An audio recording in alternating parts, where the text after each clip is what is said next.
Hello everybody, my name is Namin. I'm a former accountant for 12 years that turned into a life coach. I'm also a new immigrant to Canada.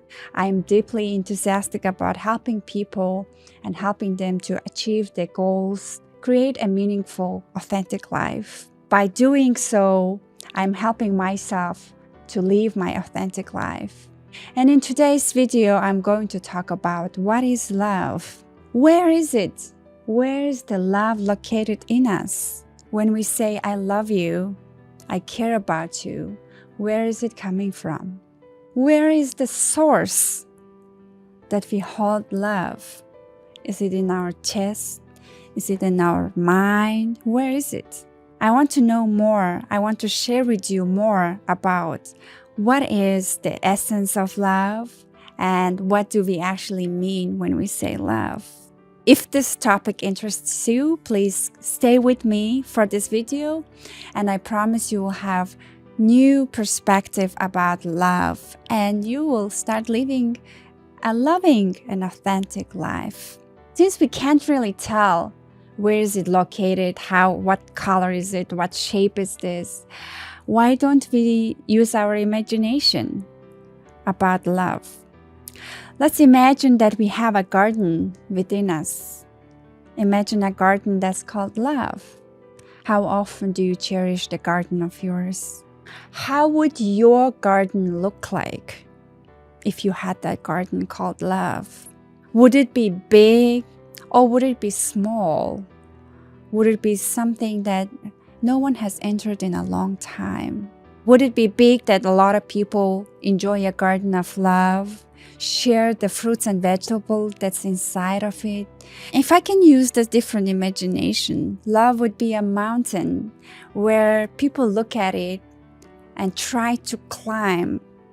No matter how far we get, we never get to the top, never go to the mountain because it's so enormous, it's so big, it's indefinite. You cannot fully own love. You cannot get to the top of the mountain because it's so indefinite. Everyone in this planet has enormous capacity for love, but it needs work. Love expressed in human language using the words is the tiny fraction of what we experience. What if everything inside of us, what if everything outside of us is love? So what is love then? If it's not the first time we are hearing love is in the essence of who we are. So what does it really mean when somebody says love is in the essence of who we are?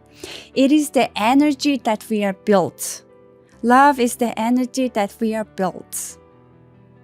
And we all know that humans are energies or souls that has a physical body. So that energy, the soul, the source that we are beyond our physical body is love. You might be thinking, the life is not just love. We all know that there's so many confusions, there's so many struggles and pains and suffering and hard work it's going around, and there's a lot of thinking going on. So what do you mean we are love? That's all about it. Hundreds of thousands of years ago, when people were first originated, we were born out of Adam and Eve who loved each other. If there was no love, we wouldn't be here. Besides everything that we see, we are loving beings. When you ask somebody, what is your ultimate goal in life? What is your dream? Most of us say, I want my beloved ones. I want my children to be happy. I want to provide for my family and for myself because I love them. I care about them. I want them to be happy. The very nature of our desire, our ultimate desire, is love for ourselves and for other people. Everything begins with love and ends with love. We started from the love, and when we die, our last desire is to love and be loved. How is it relevant to you today? Yes, I have love. It's nice to think about and it's nice to talk about it. But how is it relevant for me today to meet my daily needs, meeting all my different requirements for me to live? When do we ever get happy by meeting all our needs? When do we ever get fulfilled for a long time by making all this money, trying so hard to achieve the career that we want to achieve?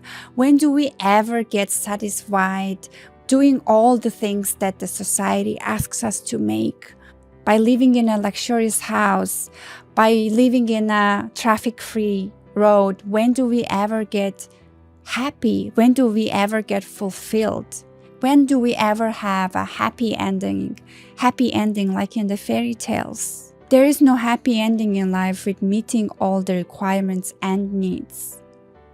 The only happy ending we can have is by realizing the true nature of ourselves, the true nature of human, true nature of myself and you, the true nature of ourselves, which is the love that we are made out of. And even though we think it's not relevant, it is the only relevant thing that we have to realize to get to this satisfaction, to get to this fulfillment that we endlessly desire. The moment we realize that we have everything that we need, the moment we realize we are here to give love, we are here to receive love, we are here to love and be loved, we are here to connect with each other, is when the happy ending starts. It's only through love you can heal yourself, you can forgive yourself and other people that harmed you. It's only through love that you can let yourself do mistakes and still be okay with your decisions. It's only through love you can get creative. You can perform what you are truly passionate about, get you closer to the relationship, the intimate relationships you want in life. It's the love that can help you build things based on what you truly talented at, so that the finances that you want will come through your life. But what's stopping us from realizing all that? What's stopping us that makes you think, this is not important, I still have other things to do? Is the ever-changing nature of the brain, ever-changing nature of the emotions, and how the brain operates. Mind is temporary. What's in our mind right now can change anytime, within seconds. Emotions are temporary. How we feel right now can change within seconds. And the brain also is changing. But the brain works in a way that it takes the snapshot, it takes the memory of our hardest times in our life, and it's built to protect us from ever feeling this again. It's built in a way that if there is a danger that you had faced in your life before, it does everything to make sure you don't feel it again. However, what's worth noticing is brain forgets most of the stuff that it considers irrelevant. Things like love, things like nurturing for other people. Just because our brain decides that it's not relevant, it's not worth memorizing, it's not worth remembering it, it doesn't mean it's true. When you experience something hurtful, like your childhood trauma, or experience something that is worth noticing, things like having to pay the rent, finances, having to buy the groceries, is coded in a way that it makes you believe that it's essential for your survival, and it is very essential for the survival.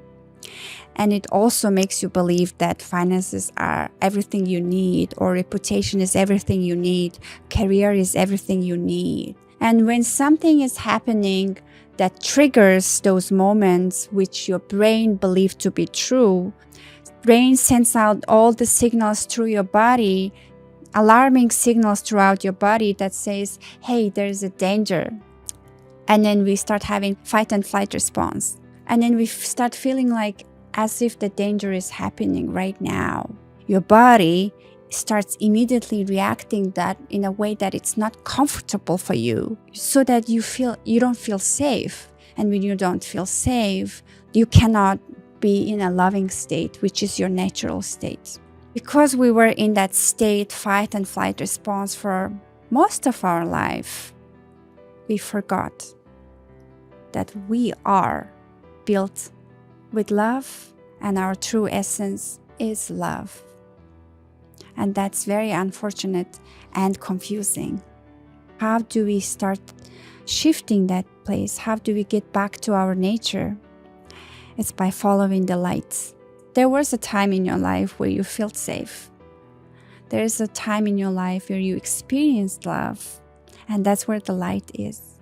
That's what you follow. Every time you think about your great memories where you felt safe and loved, it takes you to the garden. It takes you to your love garden we all have.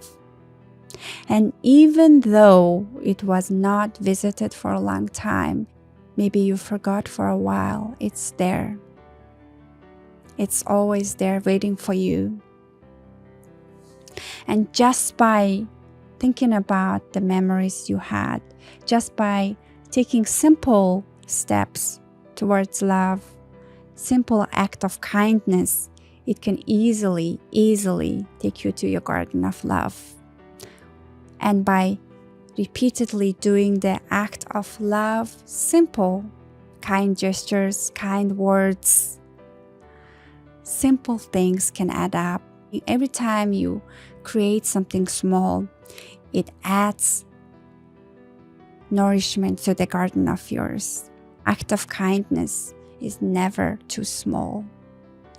And if you repeatedly can visit your love, the garden of yours, it gets more spacious, it gets lively. And ultimately you start inviting people over where you have space to love. And then ultimately everybody else can enjoy staying with your garden. And later you can eventually go to somebody else's love where you both feel safe and all of you can feel safe.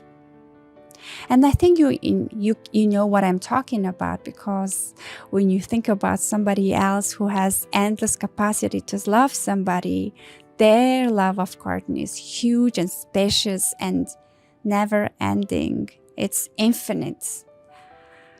But you think about this person who is feeling very closed, always protective and defensive. The love of garden that they also have is not as nourished and not as spacious. And that's the form of love I'm talking about. It simply implies to everything.